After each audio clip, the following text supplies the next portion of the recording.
Ok, silence complet. Début. Mesdames, Mesdemoiselles et Messieurs, bienvenue.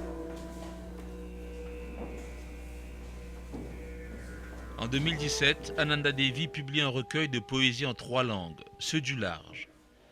Des poèmes inspirés par une actualité qui crève tous les écrans, le drame des migrants forcés de fuir leur terre et qui périssent en mer. Des récits bouleversants qui ne laissent pas indifférents. Gaston Valaiden a réuni des comédiens, dont des enfants, pour donner voix à des anonymes échoués sur des plages. Un ultime filage sur la scène de la troupe Sapsiwai à Plaisance-Rosil, et nous voilà dans la peau de ces âmes qui errent. Et refusé. L'océan donne-toi la mort. Écrit grand lit. De guette l'autre côté du sable. Poussez devine de destin. Mais du sable fin vine la boue. L'océan oublié jusqu'à ton nom. De fin fait au pirogue et qu'un paquet fait mot. De cipote, de fatigue, de cipote, de enfants. Non, y est pas pu attendre toi. Mais de continuer à croire. L'océan il condamne toi. Alors j'ai écouté avec beaucoup d'attention les différents poèmes, les différentes voix, des voix d'adultes, des voix de femmes, des voix d'enfants. Et le sentiment, c'est que à un moment donné, je me suis dit, mais ce sont les morts qui parlent. C'est un peu ça? C'est un peu ça parce que tout le recueil est parti de cela, de cette photo que vous voyez dans cette salle de l'enfant qui s'appelle Elan, qui est mort sur les plages de la Turquie et dont la photo a fait le tour du monde. Ça a beaucoup ému les gens. Mais en fait, ce dont je me suis rendu compte, c'est que cette émotion-là est très passagère. C'est-à-dire que pendant quelques jours, on n'a parlé que de ça, on a vu cette photo, et après on passe à autre chose. L'actualité a d'autres chats à fouetter, je dirais. Et il m'a semblé que finalement, j'avais envie de revenir sur ces tragédies humaines qui se passent tous les jours, littéralement, autour de nous. Et que nous arrivons à ignorer parce que on ne peut pas porter tous les malheurs du monde, mais cela ne nous empêche pas non plus de réfléchir à tout ce qui se passe en ce moment et pourquoi cela se passe. Donc pour moi c'était vraiment important de faire entendre toutes ces voix justement parce qu'il y a des femmes, des enfants, des hommes, il y a ceux qui voient arriver ce qu'ils imaginent parfois comme une invasion. Et il y a ceux qui partent en laissant derrière eux un pays en cendres. Donc, en fait, il y a beaucoup d'aspects à ce phénomène de la migration, mais que pour arriver à comprendre ces personnes, il faut aussi comprendre quelque part l'histoire et notre propre histoire à nous Mauriciens. C'est encore quelque chose de très proche pour nous, cette migration, et donc ça devrait encore plus nous interpeller, nous interroger. Rien ne les attend au bout de l'absence. Mais ils persistent à croire. L'océan les condamne. Immobiles, vêtus de barbelés, les récifs attendent le naufrage. L'océan est la seule école. When I write poetry, usually I tend to sort of write it as a series that one leads to another. And it doesn't take a long time, but it's very intense. And as I was writing the first poem, which talks about crossing the ocean, then it was as if I was actually hearing these different voices and trying to get them to be expressed through me. I didn't want to pretend that I'm sort of living what they're living. I just wanted to be a voice for all these people who are dying every day. And obviously we see the children, we hear about the women, but very often you don't actually hear their voices. Les pieds sont si lourds de cette boue à l'odeur de métal, à l'odeur de soufre. La semelle figée par la mémoire, les jambes brisées par le passé. Mais qu'est-ce qui te retient ici, qui ne soit déjà perdu? What was even more touching is that they were living the poems, the lines they were saying, they were not just reciting, they were living it from the inside.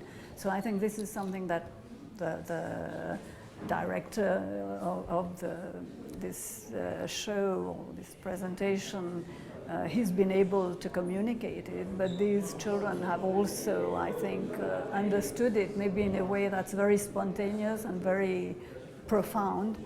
And even if they might not understand everything, single thing that is being said in this collection of poetry, but what they have been saying is really from the heart, so I really felt that one. Ready to forget water days and water fears, the plop of discarded bodies, pain green lips, glue parched tongues, soul grating wounds, on the riverside of a skin. You fall to your knee and kiss the boots of a stern Coast Guard. Pour des souliers dépareillés, tu dormiras joue à joue contre le cœur de ta peur.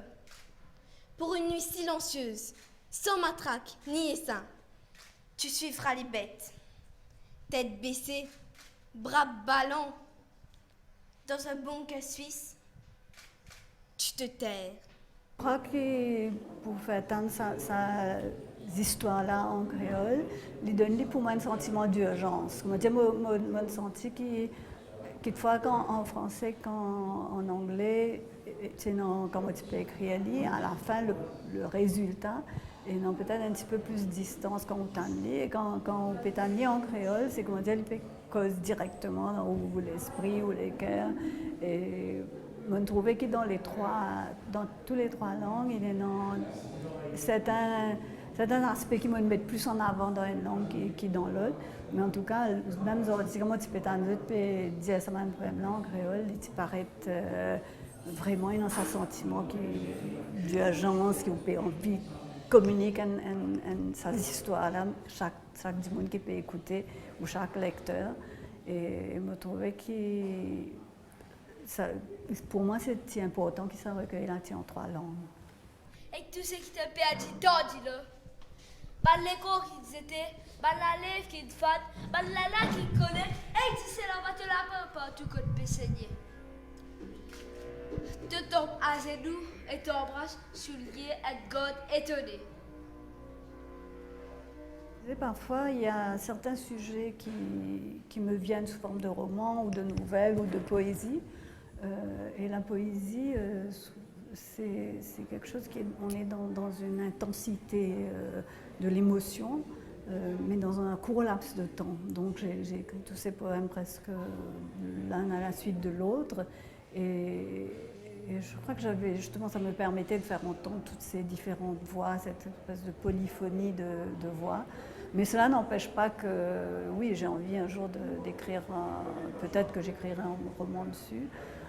Par exemple, je donnerai deux exemples. Il y en a un où je parle de cette jeune fille de 16 ans qui est une Autrichienne, qui s'appelle Samra, et qui est partie en Syrie en pensant aller combattre pour la justice, etc. Et puis elle est devenue un peu le jouet des terroristes ou des personnes qui l'ont attirée, et finalement elle a été tuée en Syrie. Et il y avait une photo d'elle dans le journal où elle est très, très, très jolie, et puis avec un sourire, elle s'attend à quelque chose, de peut-être une vie d'héroïne, une vie peut-être un peu de cinéma. Dans sa tête, elle s'est fait un cinéma, et puis finalement c'est la tragédie qui l'a attendue là-bas. Donc ça, c'est une histoire peut-être que j'aimerais bien écrire un jour. Où il y a un autre poème où je parle de quelqu'un qui joue au piano, et puis il est dans une ville dévastée, des explosions, il est presque devenu sourd avec les explosions, et le piano lui-même est éventré, et il s'éloigne. C'est comme si il se dit que la musique n'a plus de sens dans le son des explosions, des bombes. Et ça, c'est quelque chose qu'on m'a raconté à propos d'un des migrants qui venait qui était un pianiste, qui n'arrivaient pas à jouer parce qu'ils sont accueillis, mais dans des conditions très difficiles, ou dans des bunkers suisses, comme j'en parlais. Et donc, tout ce qu'ils avaient comme richesse à apporter, peut-être que personne n'est prêt à les entendre, à les recevoir aussi, d'une façon plus généreuse.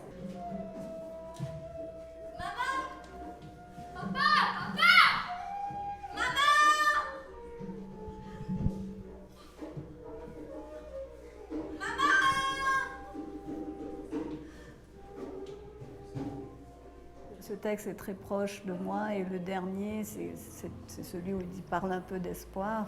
J'avais envie de faire entendre cela, mais peut-être avec la voix de l'auteur, disons, qui n'est peut-être pas une voix. Je ne suis pas quelqu'un qui récite, donc je ne suis pas une personne de théâtre, comme vous le disiez, et tout, mais avec la simplicité, disons, de l'auteur. Donc j'avais peut-être envie de faire partie de cette présentation, de cette aventure, mais aussi c'est ma complicité avec Gaston de longue date, donc je pense que c'était une façon aussi de le remercier pour avoir voulu mettre ces textes en lumière. Do talk to them about hope, even just a little, even just to dispel the dark of frightened children. They are not monsters, and neither are we, just perfectly human, just terrible, just fragile. L'assaut musculeux et grotesque d'une vie bien trop mâle pour être vie. Grillages et clôtures hérissent leur ciel, stries d'acier, le froid et le verglas, pieds enneigés, ils patientent. L'espoir gèle les yeux qui scrutent le rien. In black veiled silence, the shadow and the scream, and what ended here in fiery darkness that will never be born again from her whispering womb. En mort, en eau, pas dire ban rêve dans un Lego, mais l'eau ban miraille, si c'est un seul l'écriture, peine à droit, peine à droit, peine à droit. Avec son cheptel et son chant métallique. Ça, il arrive ça, elle a de prendre la musique, de monter. Ok? Juste derrière ce là. Gaston, c'est l'une des dernières répétitions. Le metteur en scène, il est satisfait de ce qu'il a vu ce soir? Bien sûr, parce que bon, nous avons répété pendant presque 2 mois, hein, avec comment dirais-je, les vétérans et les jeunes. Donc avec les jeunes, avec un petit peu plus de travail. Donc vraiment, je suis très satisfait d'avoir pu réunir ce beau monde pour ce spectacle. Donc nous, les temps, tu veux dire un poème là, et ça boute dire un petit mot d'espoir quand la vie peut enfoncer l'âme dans toutes les corps, de sentir la flamme, qui connaît, qui est capable d'arriver. Et là, moi, vous dire ça, un soleil, un commencement, un sourire, un serment, un petit repos. Et là, oui, de m'oublier, de ne pas le dire. Je ne pas supposé dire. Qu'avez-vous à nous dire? Quand j'ai lu le poème l'année dernière, je crois, oui, l'année dernière, j'ai voulu monter, faire une mise en scène de ce poème avec la présence d'Ananda Devi. Mais malheureusement, elle n'était pas à Maurice, donc j'ai abandonné un petit peu l'idée de monter le spectacle.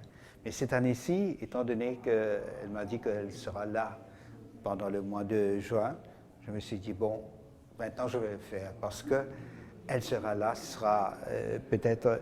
Vous savez, quand vous dites quelque chose en présence de l'auteur,